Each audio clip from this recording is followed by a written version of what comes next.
be given by Dr. Conan, but our speaker this evening is not Dr. Conan, but somebody you know very, very well. That's why I thought I would not introduce him. But for those who had just joined the cultural season of the al-Athar, we have distributed this paper, so you can get it if you haven't got it already. Before I introduce our speaker this evening, I wish just to make some announcements. Of course, Dr. Conan's lecture has been postponed to March 24th. Please note in your brochure, as well as Professor Dandrevsky's talk. He could not make it for unfortunate reasons. He's not feeling well, so he is also postponed to January 6th instead of Dr. Mohammed Musallam. So please take note of these two changes, as well as we will not be able to have a lecture next week on Monday, but instead we will have a show of al-Islamiyyah Kuwait, the audiovisual that you see here. It will be on the 11th of December at 7 o'clock, the same time. It will be the guest of the Kuwait Foundation for the Advancement of Science, and if you could kindly come a little bit early so we can organize seats for you in case we run short of them. As for tonight's lecture, it will be given by Professor Geza, who is the curator of the Plaque Museum, and we are very delighted and honored to have him once more to give the talk. In fact, when I called him in London to ask about his health, he probably jumped out of bed when he heard that I wanted him to give a talk. That will give him the pleasure, and it did. So we're very pleased for your gracious acceptance to give this talk this evening, although it is not scheduled in our brochure, but nevertheless I'm sure it is going to be. Shai, ladies and gentlemen, there are two things I have to tell you. I have no notes, so please don't ask for any notes, because it's here. If it wasn't here, I was teaching Islamic art and particularly history of pottery for 30 years. If I didn't learn it, then I will never learn it. My second warning is that I will start in Egypt and I will finish in Egypt. You know, when you visit the pyramids of Geza and you come back towards Cairo, there is a canal, and as you turn to the right and you wish to go to Saqqara, there is a note saying, "That's the road where history begins." Well, I'm not quite sure about that. But as far as the pottery is concerned, history of pottery, yes, indeed, it started in Egypt. Thanks to Shai Hassa, Kefas, the Darul Athar, and Kuwait, we were able to work for 4 seasons in Egypt. And you know, when you are digging for 6 days, on the 7th days you would like to enjoy your life. So we always visited a monument, pre-Islamic or Islamic, in the neighborhood. But there was one particular monument I wanted to see, and that was the tombs of Beni Hassan, which was about 80 or 100 kilometers south of our site. So I went to Beni Hassan with one idea, pottery. Because in tomb number 2, there are beautiful drawings. Could you switch it on? There are beautiful drawings, the earliest known drawings showing how pottery was made. It dates back to the 19th century BC. And for me, history begins here. Now, in fact, it goes back much earlier. Because the earliest glazed pottery, not only in the Middle East, but in the world, started in Egypt as early as the late 5th or early 4th millennium. And it wasn't just any type of pottery, it was faience covered with beautiful alkaline glazed, which is turquoise or blue or turquoise green. Now, here I have to make a confession. You know, when I was first at Bakhnasa, visiting the site with my wife in 1963, I thought somebody was playing with a trick with me, because the surface was scattered with early pharaonic alkaline glazed pottery. Wherever I went, I found thousands of such pottery pieces. When we started our excavations, again, I collected several hundred. But being an honest archaeologist, when we finished the first season, I put back everything onto the site and buried them. I wanted to keep just one piece, and I thought, no, the Egyptians will present as one piece, so I didn't keep any. So I can't show you a single piece, because the Egyptians still didn't give us any, not a single piece, although they're supposed to give us 10% of the excavated material. So what I did now, when I received the invitation from Shai Hasse that I have to deliver this lecture, I rushed to the British Museum to photograph some pharaonic alkaline glazed pottery. I'm afraid that's the result. It's a very poor result. It's not, it's partly because my film wasn't fast enough, although it was 400 ASA, and secondly because the light in the museum was very poor. However, let's come to the next one, because that looks much better. Now, what happened?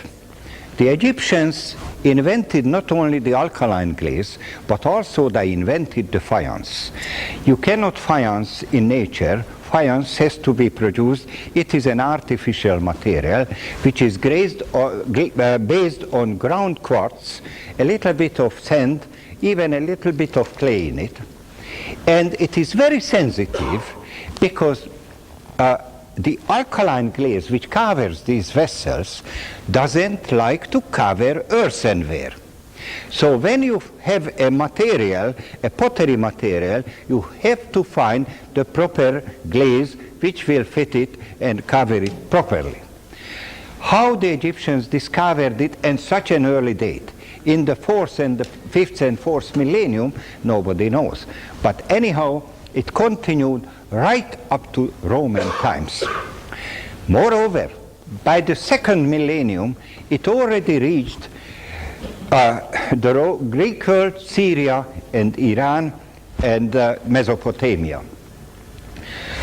As early as the 9th century BC, you can see that there is this beautiful rectangular jar standing on 4 feet was made in Iran, and it was excavated at Haftepe, and it is covered, it is faience, it is covered with a beautiful alkaline blue glaze. If it is not blue, it's my fault. And decorated with a yellow painting showing gazelles, and at each corner there is a serpent. So the faience and the alkaline glaze spread quite all over the Middle East. Now I particularly put in this piece because it has 2 importance. One, that it is again alkaline glaze, and you can see that the alkaline glaze can be blue, it can be turquoise green, and it can be white. Furthermore, for Islamic pottery and for Islamic art, early Islamic art, there is another importance of it. You will see those rings, those what we call punch-dottive rings. You see, they appear on pottery, on metalwork of the early Islamic period, and you will see it later on several of my examples. And here it is, another example, that is a jar. That's how the jar looks, and that is the lid. That's where it is put together. Again, that dates from the 9th century BC, and again it was excavated at Haftepe. Another example, but that is not Haftepe, that comes from Syria and dates back to the Parthian period. Now, I'm sure that most of you heard about Jura Europos. Jura Europos is just on the Euphrates, very close to the Iraqi frontier.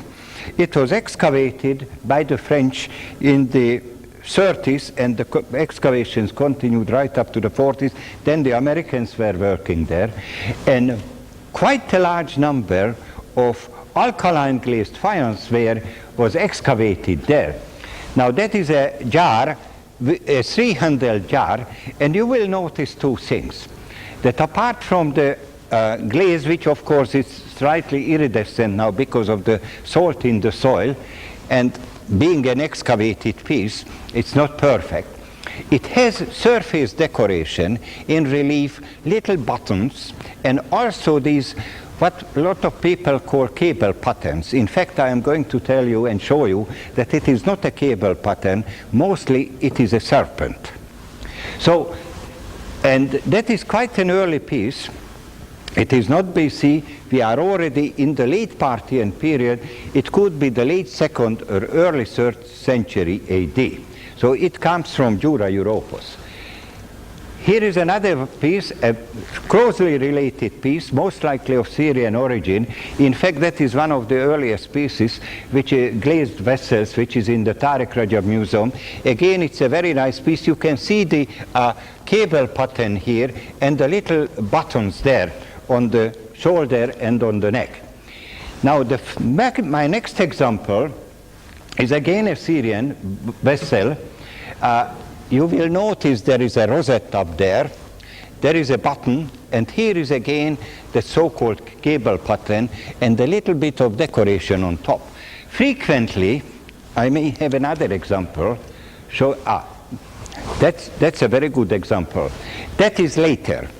These type of alkaline glazed pottery or faience continued right up to the advent of Islam. In fact, as I'm going to show you, even beyond that. So it survived right from the 4th millennium BC right up to the advent of Islam. Now the piece here, that comes from Iran, and that is already Sasanian, or it could be even early Islamic. We call it, several such examples were excavated, not only in Iran, in Iraq, and also even here. I found examples here at Akkaz in Shubaih. You know, there is in the harbor this archaeological site, which is an extremely interesting site, and it looks to me a late Sasanian and early Islamic site, and there I noticed fragments of such a pottery, what we call Sasano-Islamic or blue-green ware because of the colors. Now it has two characteristics apart from the color. It has the regular buttons, it has the cable. In fact, now it is definitely serpent because in places you can see the head of the serpent. And secondly, that the glaze is also very heavy in the inside of these vessels. Most of these jars are comparatively large. I will show you other examples. That is in the Victoria and Albert Museum. That is definitely a serpent because its head is on the other side. I often wondered what was the significance of the serpent for these potters. Until one of my students, an Iranian student, Manije Bayani, explained it to me, that in Iranian art, the serpent is really the symbol of fertility.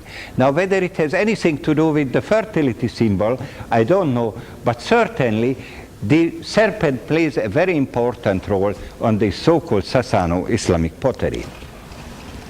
Another vessel here, which is in an American collection, you see it has these arched panels. There are two arched panels, one on this side and one on the opposite.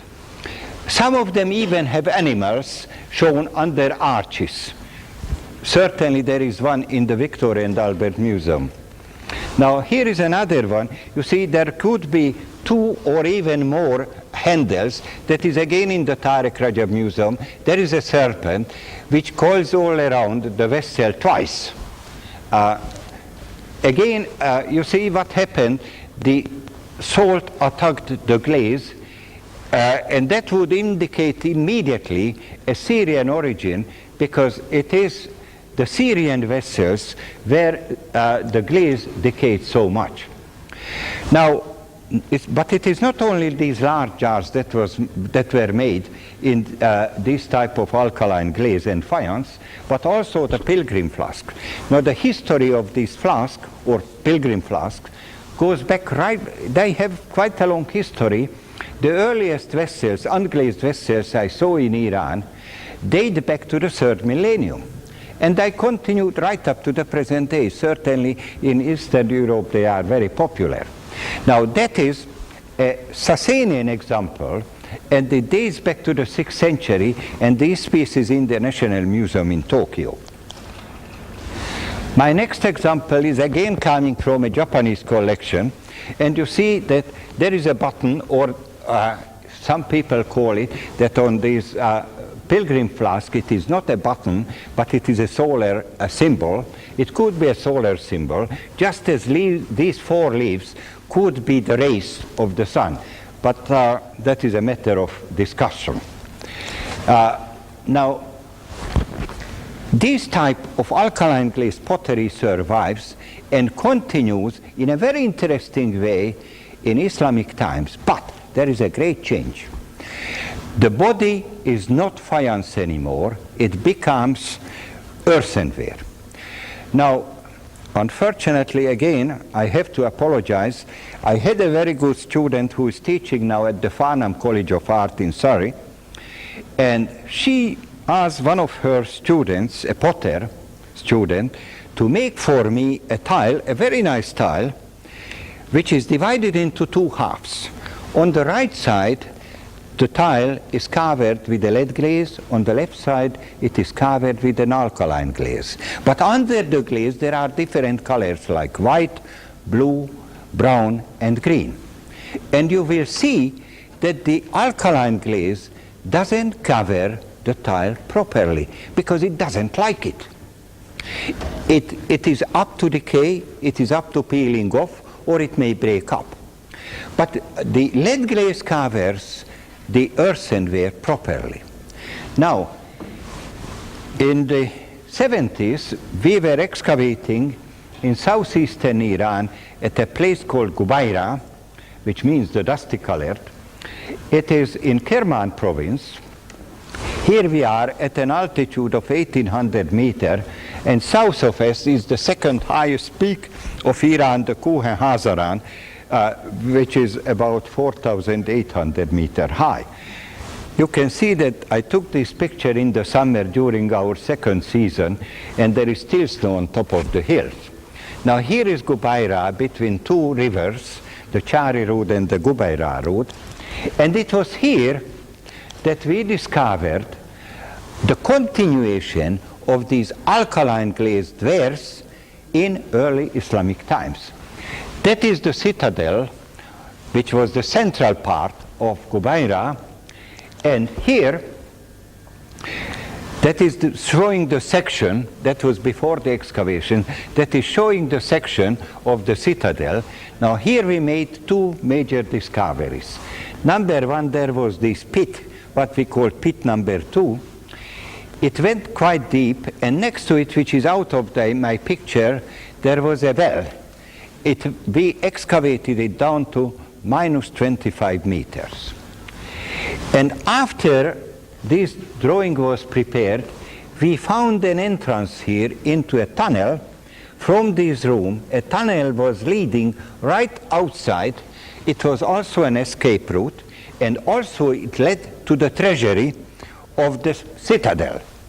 Now, in these pits, this one and in the well, and in the tunnel, we discovered Sasanian pottery, we discovered Sasanian coins, and also when we reached the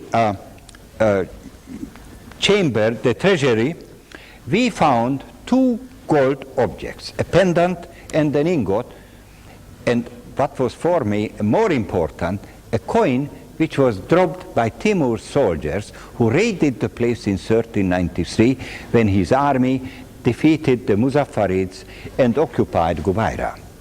And that's when Gubaira was abandoned. So we discovered the continuation of this pottery here in Gubaira, and here it is. Now, what is intriguing, you see, there are several intriguing problems with this piece.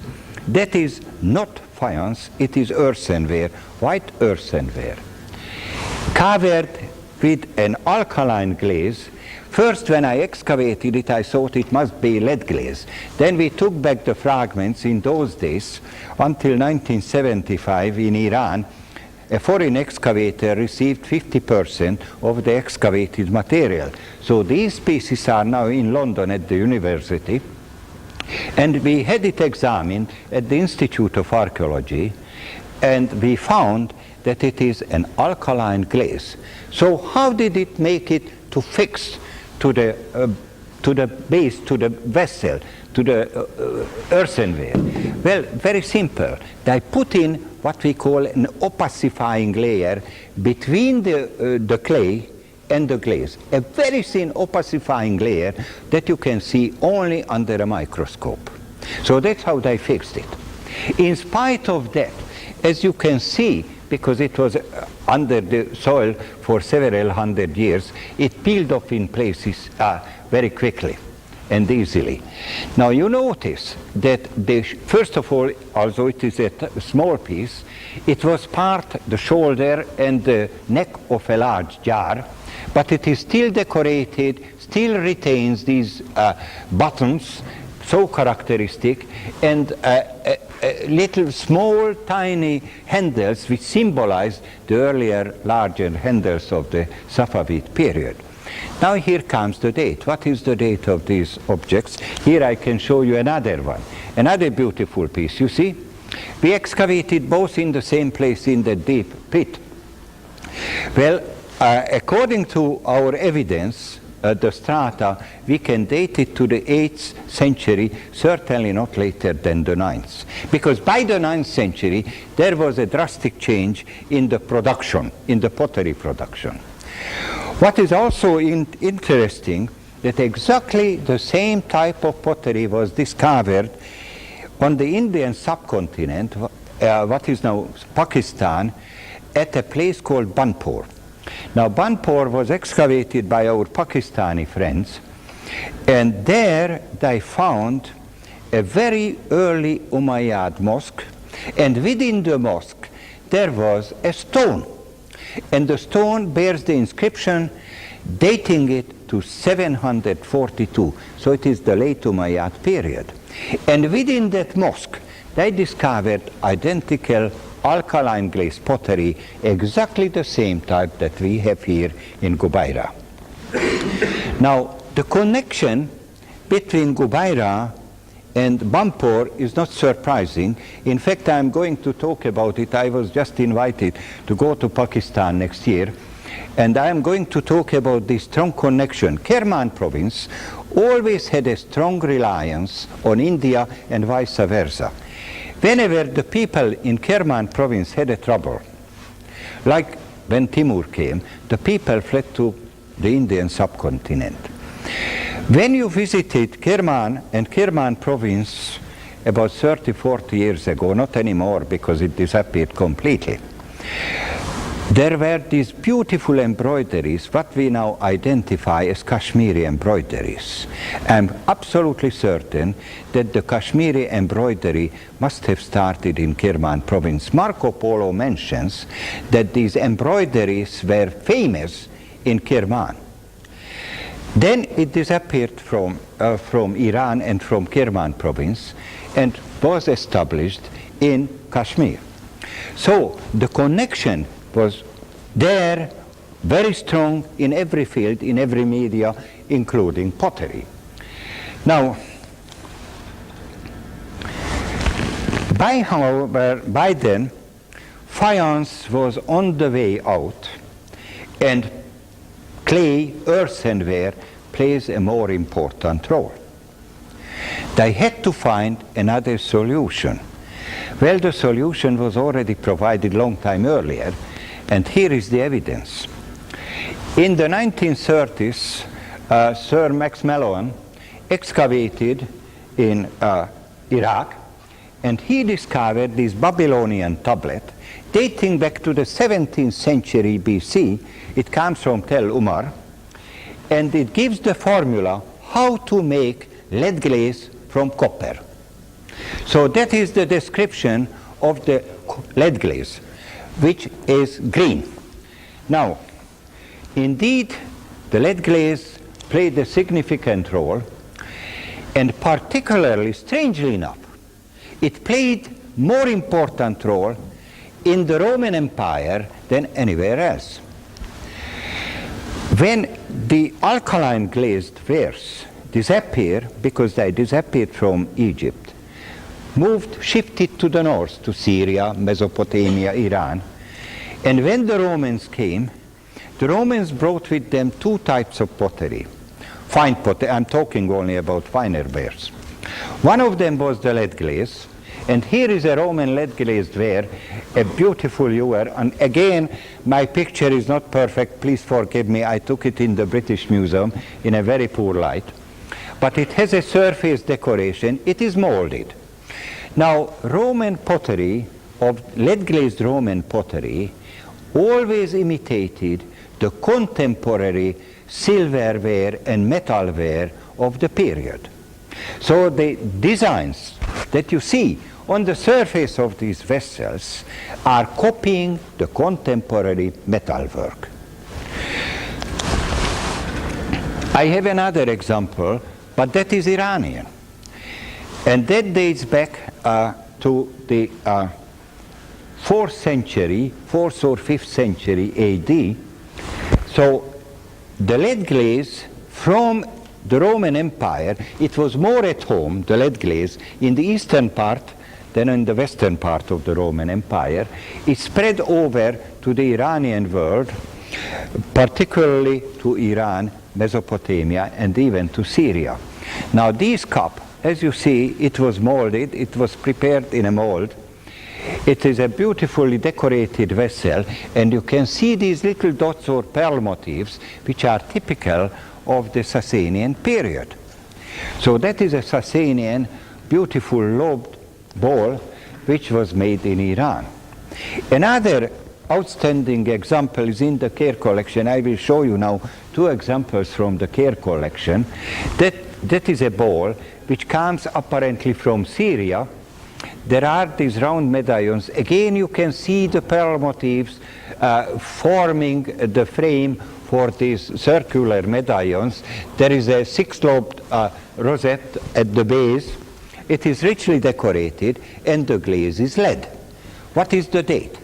It is dated to the Umayyad period, and at Tarsus in southeastern Turkey, American excavators discovered complete or broken vessels, lead-glazed vessels, dating back to the Umayyad period.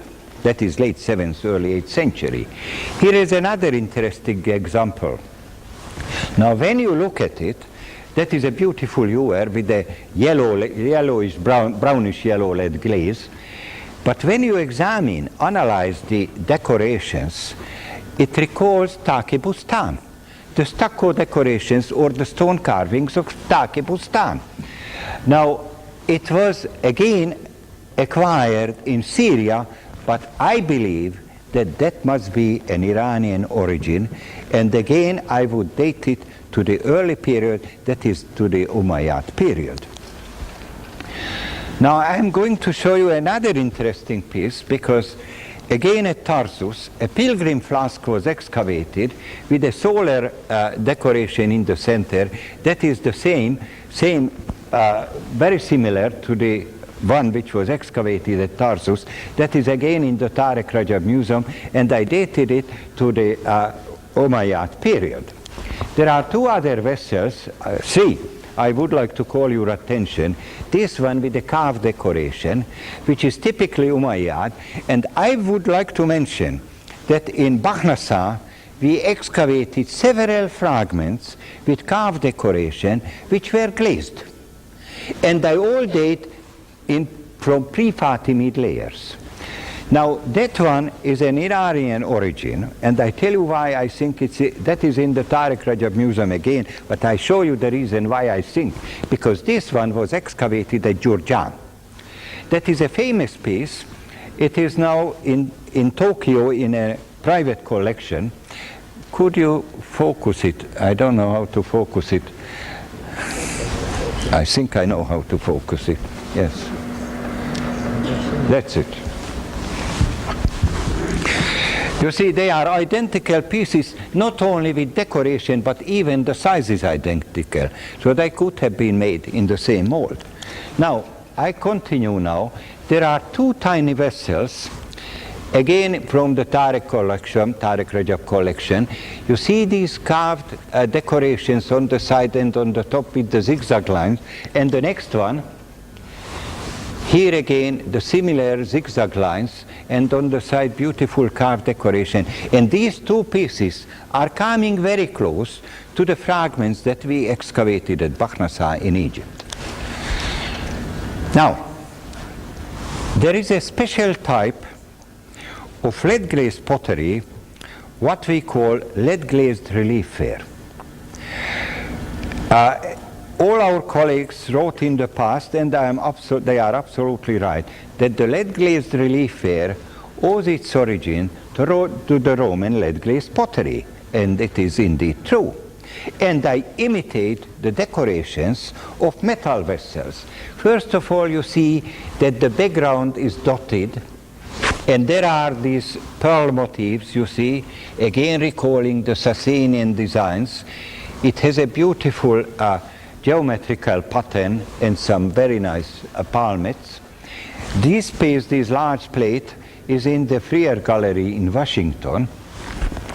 And you notice two things. Number one, there are these patches of green and also some shiny surfaces. Now, for a long time, it was believed that the shiny surfaces are actually the first attempts of luster painting. Nonsense. And I tell you why nonsense. Because if you recall, my piece, this alkaline glazed ware that we excavated in Gubaira, when I looked at them, I thought they have these shiny surfaces, that they were luster. And at the Institute of Archaeology in London we found what happened. It was accidental. The iron came up to the surface because in the kiln. And I am sure that was accidental as well, so that is not luster. However, it was Arthur Lane who suggested that the lead glazed relief ware should be divided into two groups.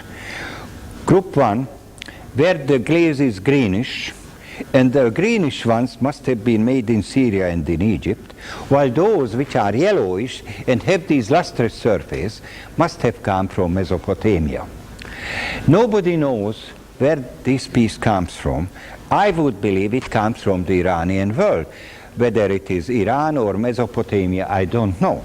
But let's look at the next one, which is in the British Museum. It's a very famous piece, an outstanding piece, because it gives the poem, it is a quotation of an Umayyad poet. There are several mistakes. Pinder Wilson published it some time ago, and he pointed out the mistakes in the writing, but the mistakes are understandable. These poor potters who made it, they just copied. They were illiterate, so they could have easily made a mistake.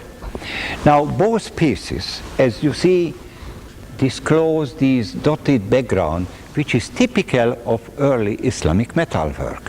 Furthermore, again, you see these patterns typical of the Iranian world, again the survival of the Sasanian designs. You will see again the semi-palmet that you noticed before. Now, again, I would believe that these are from the Iranian world, but here there is a clue. Because this piece, which is again in the British Museum, it states that it was made in Basra. Now, Basra, as we know from historical sources, was a major center of pottery making during the early Islamic period. We all know that Basra was a military establishment. It was the first urban settlements the Arabs established. The basic function of Basra was to serve the military operations against Iran and against Central Asia. So we can presume that it was in Basra where large number of potters, large number of metal workers, armorers must have been concentrated. It's not pottery, but I have to mention it. In Tiflis, in the National Museum, there is a large, beautiful bronze ewer, which on top, on the mouse gives the inscription, and the inscription says that it was made by Yazid and in Basra, and gives the date of 67 or 69, Tisar Sittin or Sabam Sittin, which is equivalent to the Umayyad period. It's 600 something. So Basra was a major center. Now, the tragedy of Basra is, I have a colleague, poor chap, I don't know whether he's still alive. We were students together in London, Abdulaziz Hamid. He was working in the Department of Antiquities, later lecturer at Baghdad University. He was excavating at Basra.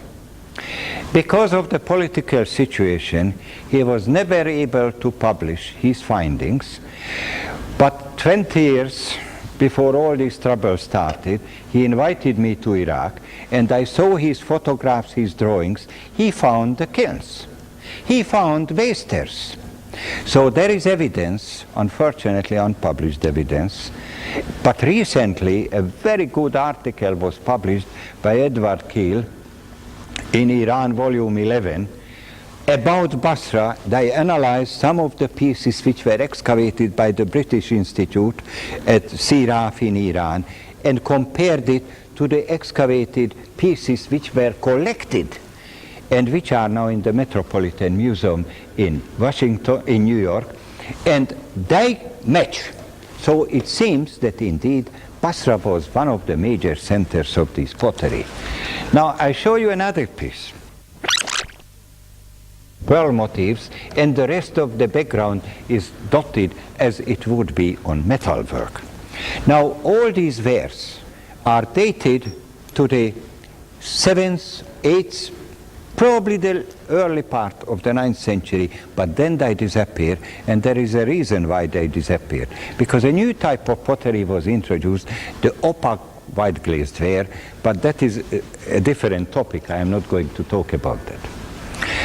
What I am going to mention now, that will be very brief for a simple reason which I tell you later. That is the Roman terra sigillata or Samian ware. The terra sigillata is a red pottery, unglazed red pottery, red all through with a shiny surface. Again, my photograph is not very good, so I show a better one. You see, that is the typical terra sigillata, beautiful Roman pottery with a polished surface. Again, the designs recalling contemporary metalwork. That is not known. Very few people know it. I know it because thanks to our excavations in Bahnasa, we found the surviving examples. What in Egypt is known, the Egyptian redware, and it survived right up to the Fatimid period. I can show you only one example. Here it is. It was a beautiful tray. It was a beautiful tray. And what is also remarkable, just 2 years earlier, the British Museum was excavating 100 kilometers south of us at Ushmu 9. And at Ushmu 9, they discovered an identical piece, which is in a better condition because half of the tray survives. And that is not Roman, that is already the early Egyptian redware. And where it was produced, I don't know. It could have been produced in several places, or as I tried to show you, probably it was produced at Bahnasa, but I haven't got the evidence for that. So, it survived. I am afraid I can't show you more examples for a simple reason. Because I had to send most of the photographs to Egypt, where our dear colleague Abdul Rauf Yusuf is working on the publication of our pottery finds. So I turn now to my last group of pottery vessels, the unglazed whitewares of the Umayyad and immediate post-Umayyad period. My first examples are coming from an important Umayyad site, the Citadel of Amman. And when you go to Amman, in the Citadel Museum, you will be able to see these vessels. What you find here, you see there is a carved ware. almost similar to the glazed ones we saw before, the lead glazed, except these were left unglazed. Whether they were intended to be glazed is difficult to say, but here they are. You see, both of them are with carved decoration, and they are coming from the Umayyad Palace of Amman.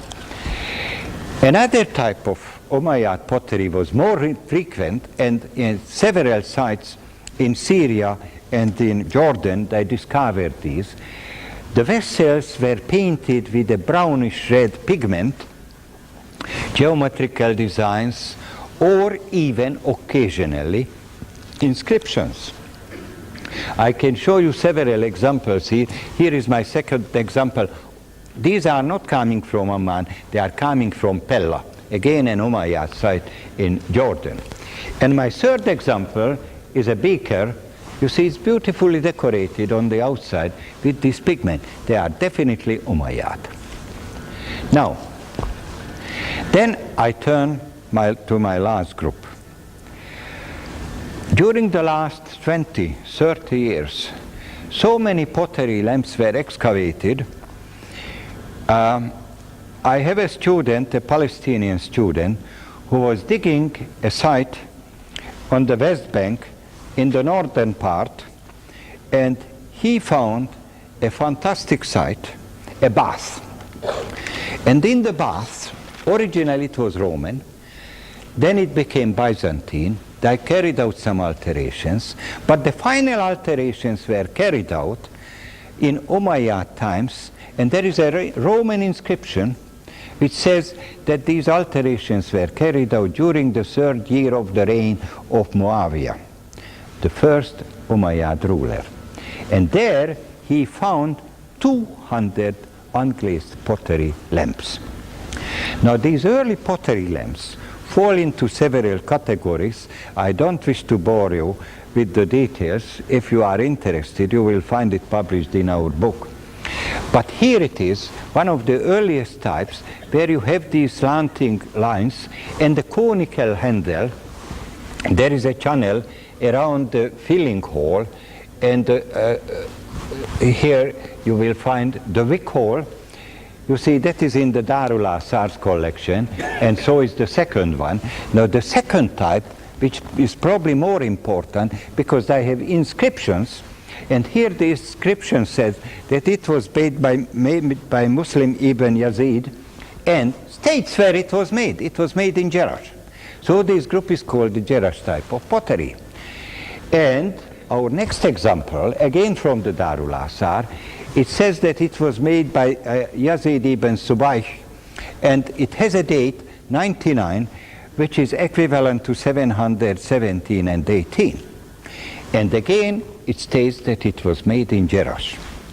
Now I show you another example which is in a private collection, and that states that it was made by Dawood in I think it's 107 Miawa Sabah, and that is equivalent to 725. It doesn't say where it was made, but most likely it was made also in Jerash, or certainly in that area.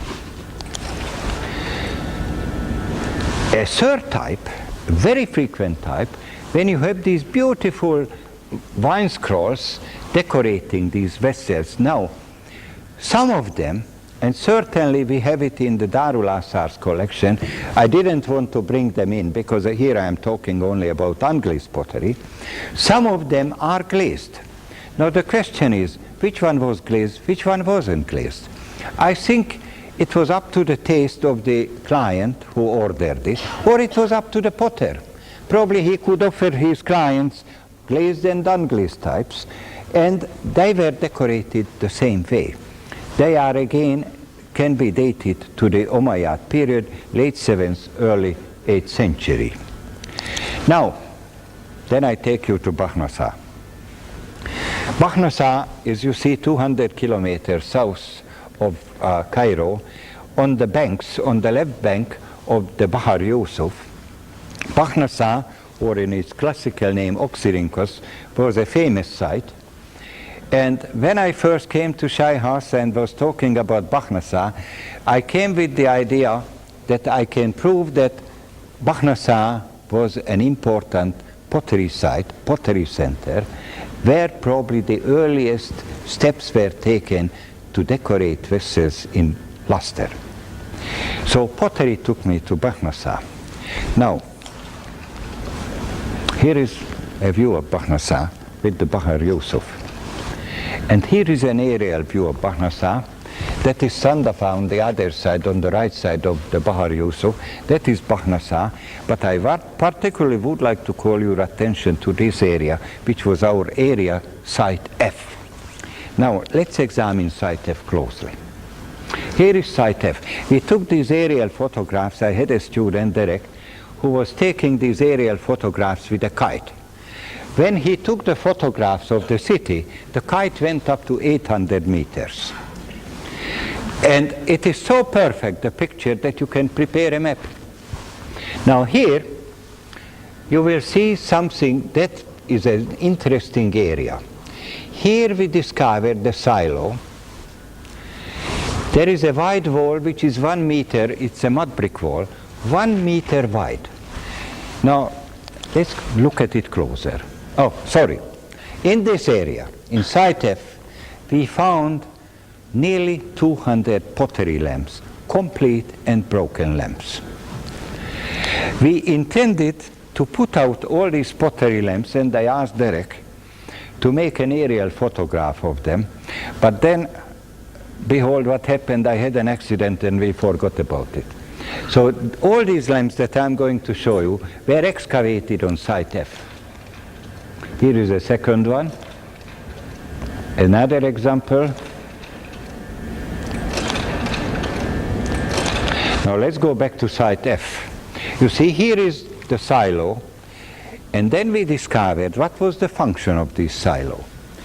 That's where I stored the clay. Here is a beautiful flat surface. That's where I prepared the clay. That's where I prepared the vessels. And here in this area, we also found the mold of a pottery lamp. I was looking everywhere desperately the last 2 days for the slide. Then I remember I sent it to Abdul Rauf Yusuf to Cairo. So that's why I can't show it to you. So here I prepared the clay and the vessels. And here is that wall, that wide wall. And why is that wide wall? Because there is something behind. The kiln. We found the pottery kiln. Here is the pottery kiln, Sabiha, whom you will see in May because she comes to give a lecture. She discovered this kiln. And you know, in archaeology, just as in everything, you need a little bit of luck. We were lucky because at the bottom of the kiln we found 3 coins. 2 of them were Umayyad, 1 was Abbasid. On the top of the kiln we found 3 coins. 2 Abbasid, 1 Umayyad. So it has been established that it is an early kiln. But there is an area outside Bakhnasa which is very close to the Pharaonic, because the history of Bakhnasa goes back to Pharaonic times. It was called Per Medjed in Pharaonic times. And our Egyptian colleagues, and now a French-Spanish team is working there, they discovered several beautifully painted tombs. And between the village of Bakhnasa and these Pharaonic tombs, there is a large field, and that's where I guessed that they suspected that the kilns were situated. And with Derek's aerial photograph, we could see that indeed that was the case. Then, in 1987, during our 4th season, we invited one of our colleagues from Britain who came with a little magnetometer and carried out in 400 meters square 3,000 readings. He fed the readings into his little Epson computer, and the computer printed out where the kilns were, how deep they were, and how they looked like. So we excavated. We had time to excavate only 4. That was our 4th one. Now this 4th kiln was embedded into 2 floor levels. That was the upper floor level, made of stones. Below there was a 2nd floor level, what we call in the trade Roman concrete. It is crushed earth with quartz and clay. And under the clay, under this concrete floor, we found two important dating evidence. We found this 5th century Roman brooch, and we found the terra sigillata, which was stamped, and it stated that it was made in the 5th decade of the 5th century. Now, what is the date of our kiln? Well, we took the kiln apart, and in the walls of the kiln, we found this bronze plaque. Now, that is, I just noticed I took out the wrong side, because on the other side you could see that there is a beautiful wine scroll there, a wine scroll there. There are 4 holes in the corners with this open work decoration. What was the purpose? It is a small one, as you can see. Each square is a centimeter, so that is a small bronze plaque. What was the function of that bronze plaque? Because of the 4 holes, it indicates it was fixed, attached to something. It served either the decoration of a wooden panel, or alternatively, and more likely, it was a part of a Coptic bookbinding, because Coptic bookbindings were decorated with bronze. Now, let's suppose the decoration can be dated to the 5th and 6th centuries, that the bookbinding was used for, let's say, 200 years. Then it was thrown away and built into the walls of our kiln. So what is the date of our kiln? Early Abbasid period. And my conclusion is that we learned the last 20 years so much about early Islamic pottery, particularly of the Umayyad period, thanks to archaeological works in Syria, Jordan, Iran, and in Egypt, that if this work will continue, I'm sure we will learn much more. And in this early Islamic period, just as later, but that is a different topic, Bakhnasa played a significant role. Thank you very much.